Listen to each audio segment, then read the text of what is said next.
Buenos dias, Scott, and thank you for joining us today at Business Spotlight Series. Today, I'm excited to introduce Scott, the founder and CEO of Pillow Partners, the UK leading social impact short-term Airbnb letting management company. Welcome, Scott. Welcome, and thank you for inviting me on as a guest. Pleasure to be here. It's a pleasure, mine too. Now, Scott, we were talking before, and I'm curious to know, how do you end up doing what you do? Is this something that you from childhood, or how do you come up with the idea and got into this business? Well, you nailed that elevator pitch there, and saying we're the UK's leading social impact Airbnb management company.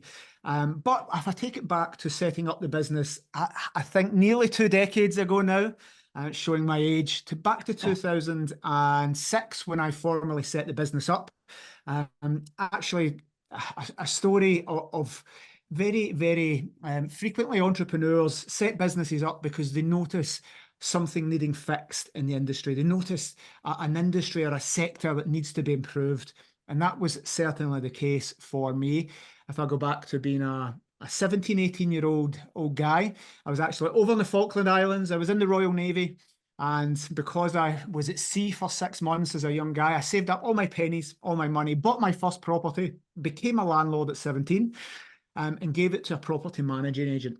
Now, I will show my age. For some of your viewers, you won't remember a time before mobile phones, before the internet. You had to phone up in landlines. I don't know for people that remember landlines, but I was 8,000 miles away in the Falkland Islands on a ship and had to wait until I got alongside and phone my letting agent on a landline.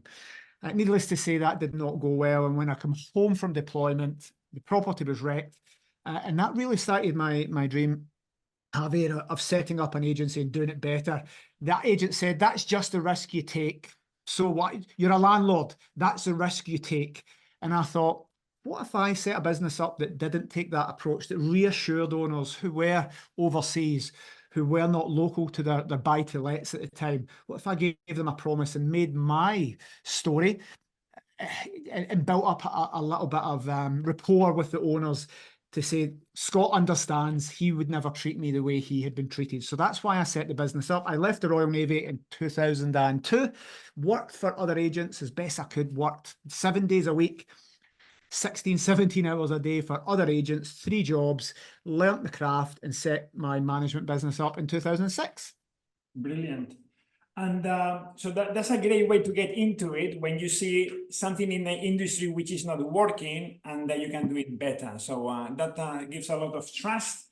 And I've known you for a number of years now. I met you a few years before COVID, and you've grown. You've grown since then with COVID in between. How did COVID affect you, the business? Well, when we met, we were a very small company on the west coast of Scotland. And again, your classic letting and estate agency. Every town and high street has estate agents row with 5 to 10 estate agents there. And a really interesting story. Hopefully the readers will resonate with this. Just before COVID, weeks before COVID, I was over in Silicon Valley, and we were pitching. We were over in Silicon Valley Bank. We were in skyscrapers. We were actually 2 weeks before lockdown in Facebook, the Facebook campus over in California. And I was taking selfies in Facebook and uploading them on Facebook. The people were saying, there's Scott from the west coast of Scotland. How can Scott be in Facebook? He's literally in the Facebook HQ. And we visited all these amazing places. And the future looked amazing. But then lockdown happened. Now, we are in the tourism industry, I'm here. So you can imagine the high of being in Silicon Valley, posting selfies in Facebook. I was in LinkedIn and Google, and over in Palo Alto and San Francisco, to sitting in my office 2 weeks later thinking, it's illegal to make money. It's illegal in Scotland and the UK to make money in my industry. We can't accept Airbnb guests. So I went from like the best in the world to the worst in the world. So we were heavily affected by lockdown. Now, our primary income stream was taken away. Thankfully, we are a diverse. We make it happen here at at Pillow Partners, and we did a few things. We took long-term contracts, we adapted our business model. And one thing for lockdown should have killed us. We had lots of overheads, lots of staff. But one thing we did, we really got to freeze time, and it was brilliant for us because we got to change the business model. We got to pivot. And we also got to launch our charity and really focus on social impact. So what we did with these empty properties is rather than them sitting empty, unable to make money, we put them all into our charity and we gifted them for free, which is what we now do. And that's that. We've got our own charity now.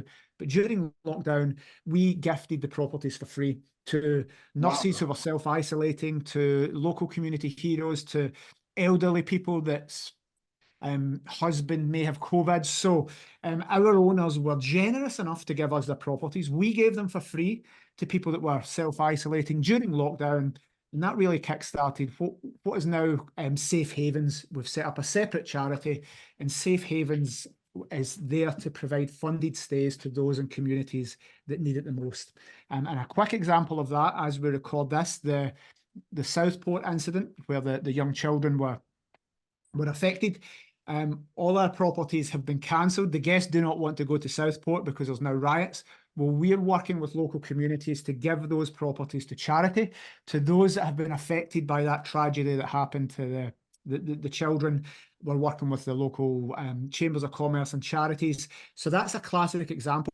Should have been fully booked, one of the busiest weeks of the whole year.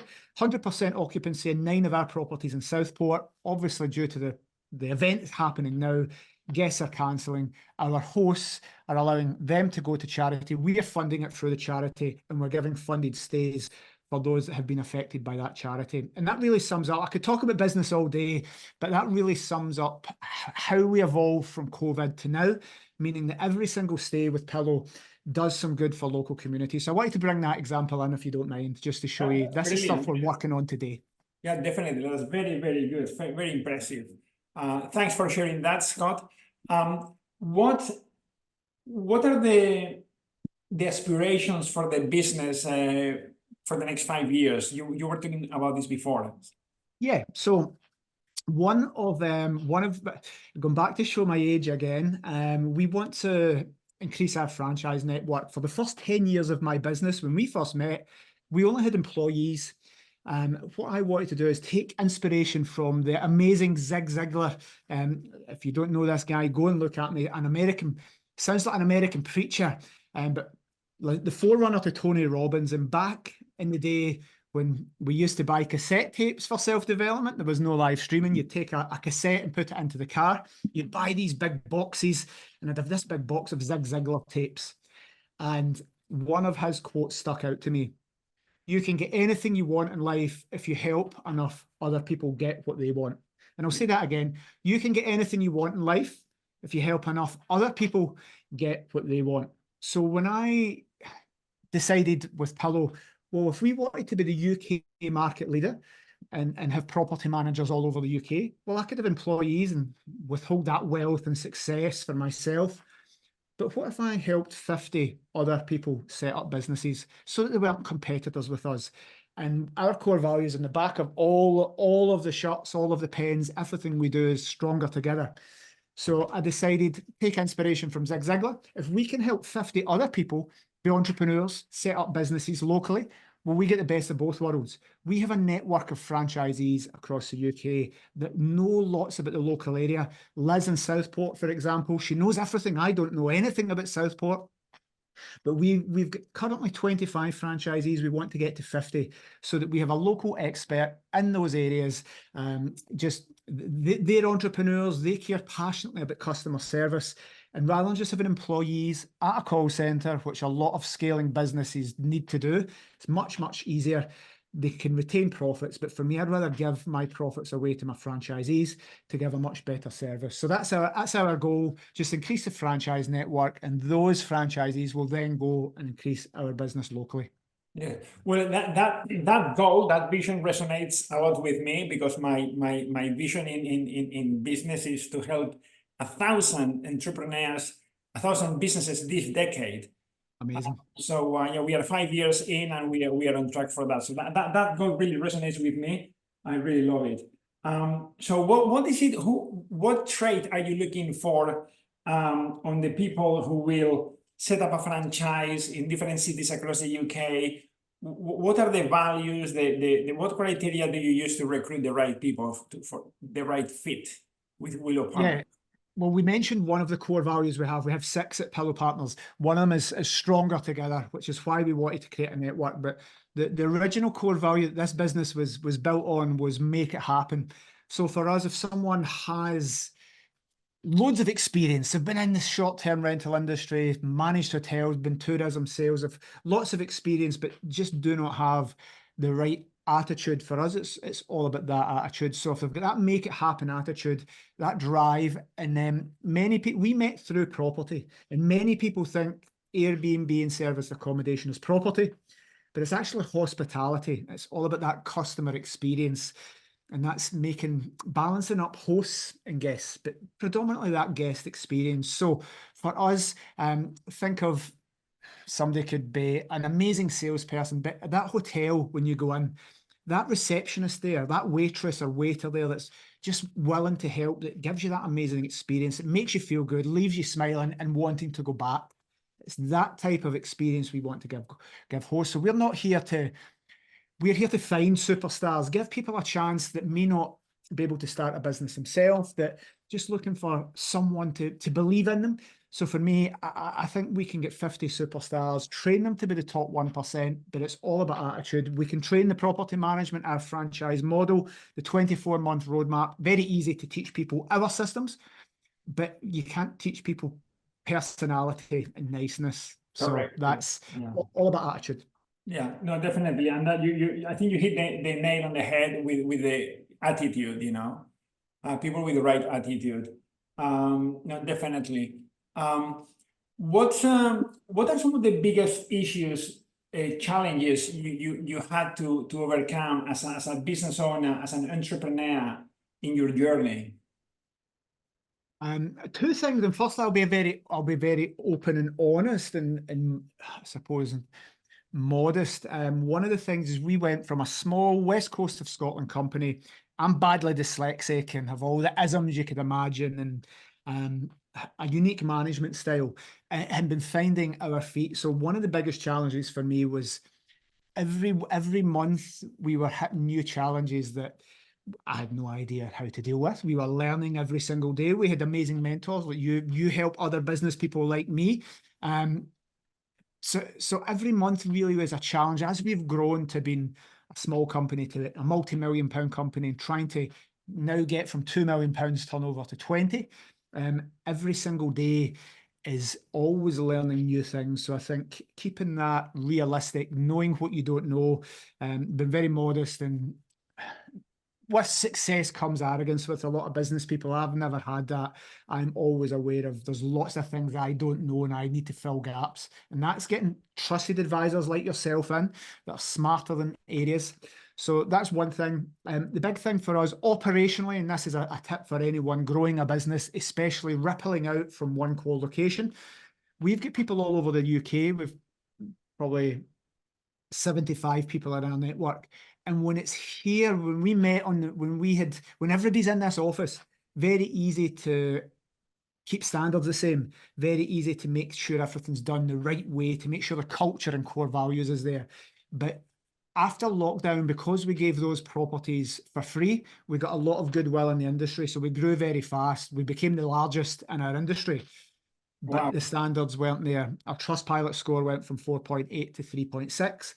And actually, we had to rebuild the business from the ground up and actually say, well, we had to sacrifice growth. And we did this last year, just get rid of 36% of our listings, slash the business backwards when we should have been growing 7% a month, because the hosts we had weren't right, our systems weren't right, and I had lost a little bit of pride in the business I'd had for the 17 years previous.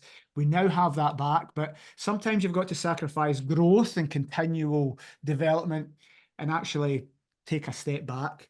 And we did go back 5 years, but I think we now have the foundations for business to get that right moving forward. And that's shown by the score going back up to 4.3 from 3.6 7 months ago.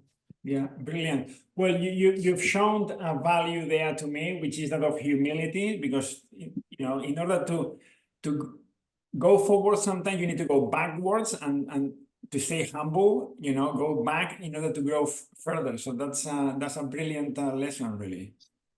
Thanks for sharing that. In your industry, what are the main challenges at the moment? Because legislation keeps changing and the government makes things more difficult, and many Good. landlords get put off. Many of them sell their properties, others don't get into the property ladder, and because of all these changes and difficulties, what are the complexities at the moment?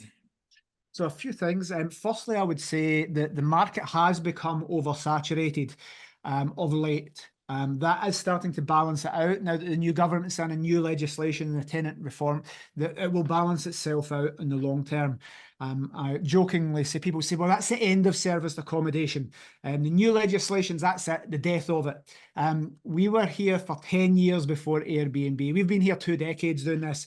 We will be here in 2 decades' time after Airbnb is gone. So long term, I believe in the industry, but there was massive oversaturation, and if you'll understand supply and demand factors. Back when we started, there wasn't a lot of Airbnb units. It was great. You get high occupancy, you get high,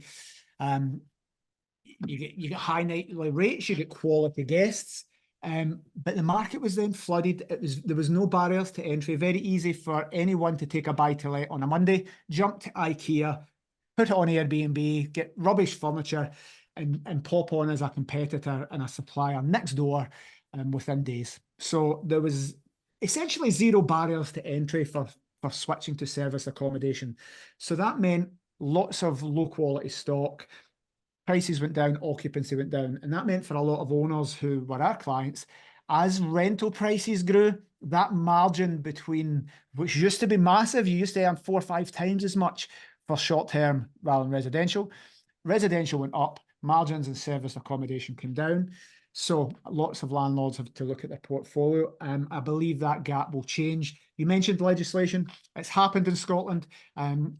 90% of our market is in England. So we're really, I wouldn't say excited about it, but we have learned what's happened in Scotland with the regulation, the licensing.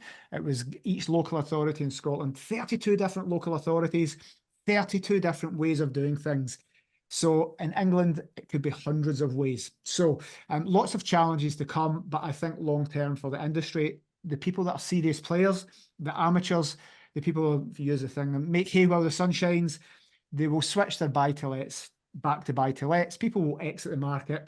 And I think in 3 years, we will get back to a really, really strong industry where it's all regulated. There's high legislation in place, really quality properties, all nice and safe. All the amateurs that are not treating guests well are out of the market. So how do you see the future of the Airbnb model? As we are seeing now, the last 3 years, a backlash against Airbnb. And I'm taking a global macro economic look at this, Xavier. And there's a backlash. There's Barcelona want to ban Airbnb. For me, Airbnb is a marketing platform. If we think of the word Hoover, well, Hoover isn't all Hoovers. It is a brand of a vacuum. And Airbnb has very much been synonymous with that market, but Airbnb is one platform.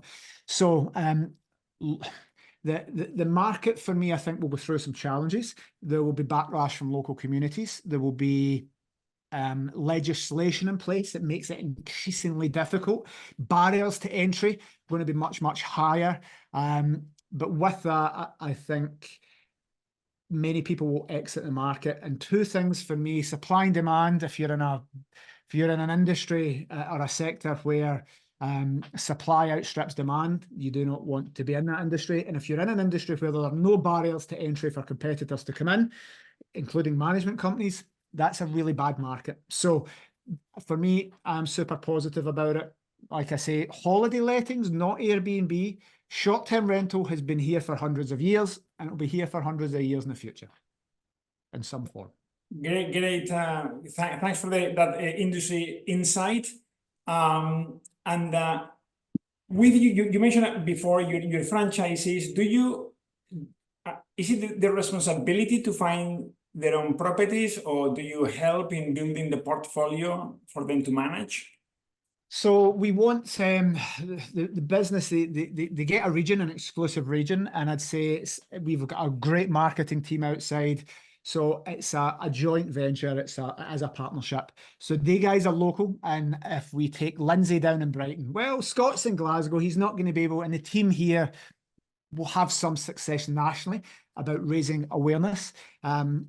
So our job as a business is to have that high level brand on point, have the buying decision and the trust signals there for hosts to say we've heard of Pillow, and it's the local property managers who will jump in and speak to people like yourself. If I take Danielle in Cheshire, Emma in Glasgow, Lindsay down in Brighton, well, those are the experts. So our job is to just provide that, and the local property managers are to do the nightly rates.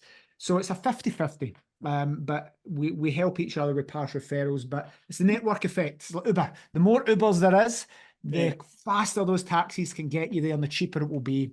And that's what we want to do. Around lots of competitors competing, if we all come together and pass bookings, it's just the network effect in play. Brilliant.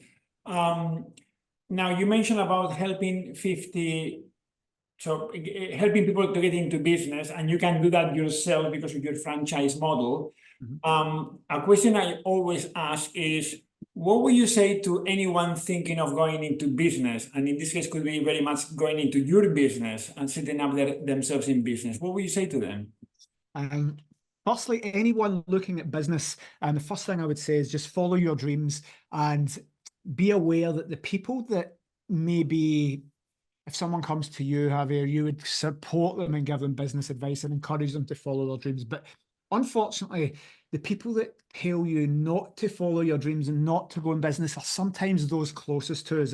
Sometimes our parents, our families, our brothers and sisters, and our friends. So point number one is remember, them telling you not to start your business is not a reflection on your ability. It's a reflection on them and their insecurities and their fears and their frustrations that they haven't done it or don't have the drive to do it. So number one, if you want to start a business, follow your dreams. Secondly, for us, and it's a nice business model for us, if you wanted to start a property management business, our model is very simple. You will always make more money doing it with us than doing it yourself. If you start a business, as you know, you'll have fixed costs.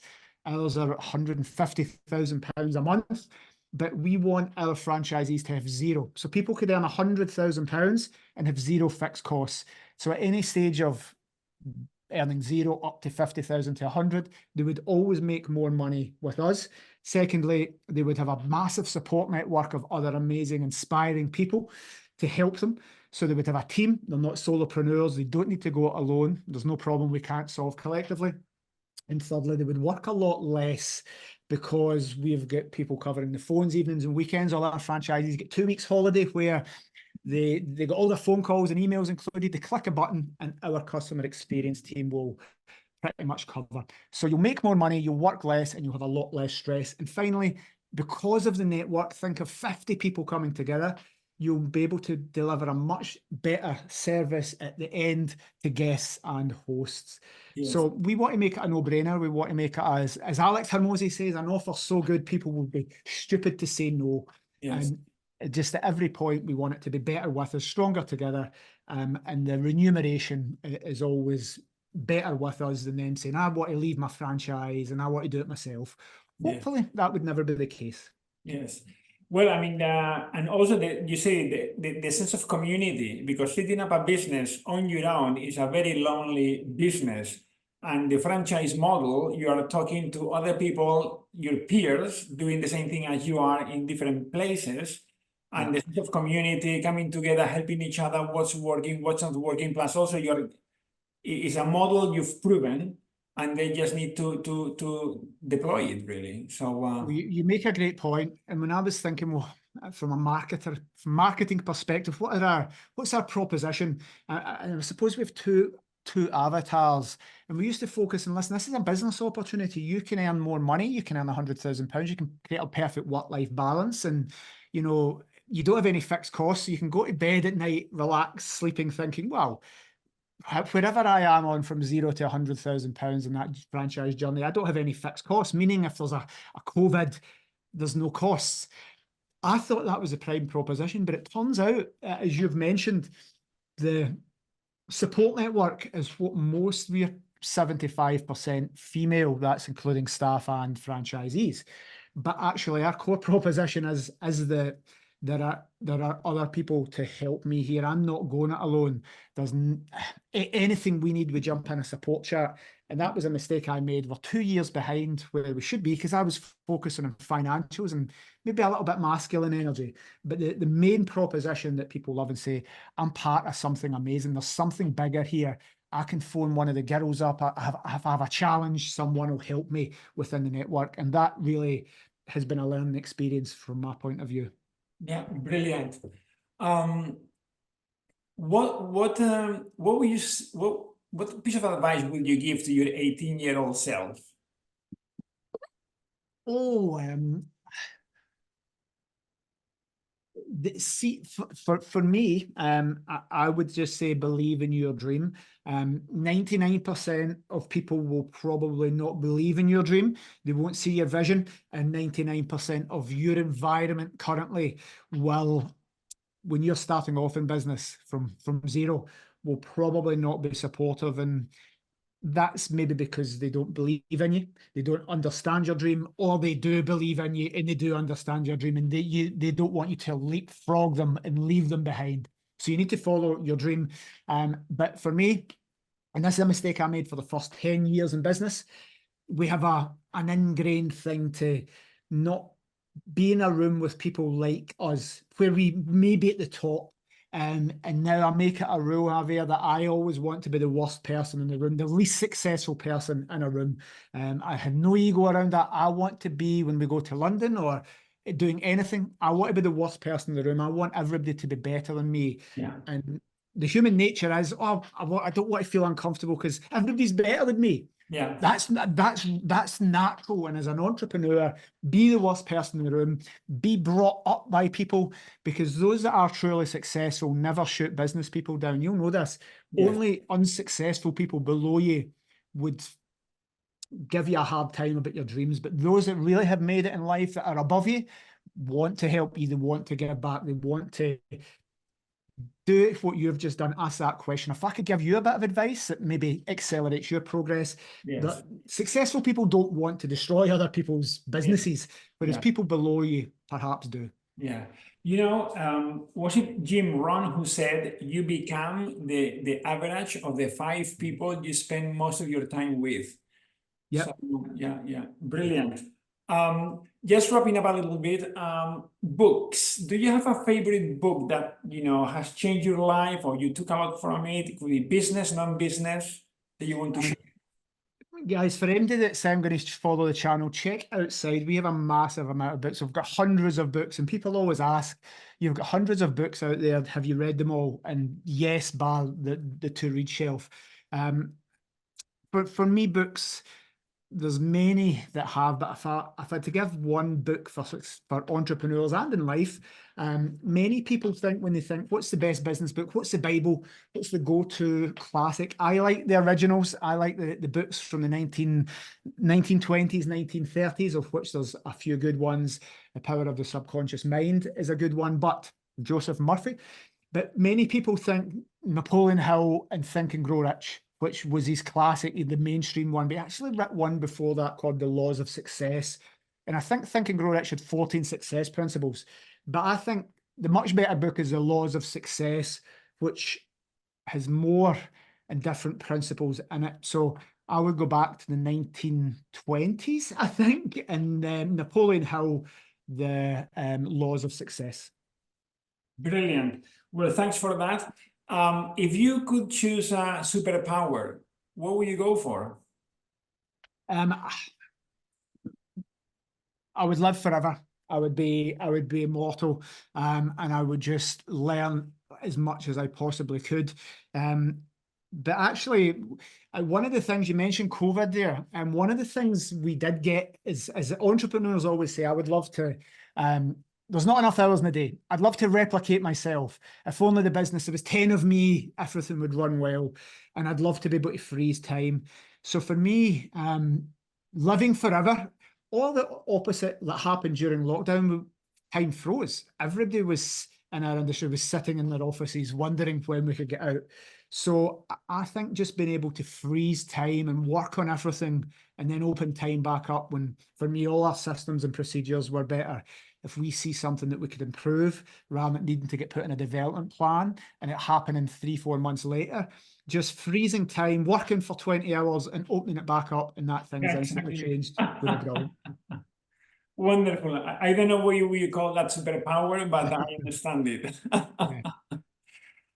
If you could spend a day in the life of, who would that be? Either living or from history? Well, that is a great question. I'm trying to think of some people currently. I'm going to answer this differently because I don't tend to have gurus or worship people, despite them all being better than me. I'm going to say my future self in 20 years. Let's say when I'm 65, because if I was 18 and could spend it, or 14 and spend a day with me now, that would change my life. I think I am not a billionaire by any means, but if I could go back and tell my young self what I know now. So that's a really simple one. Myself at 65, and I'd come back in time and spend a day and just walk in the countryside, get some sunshine, and just give my past self advice.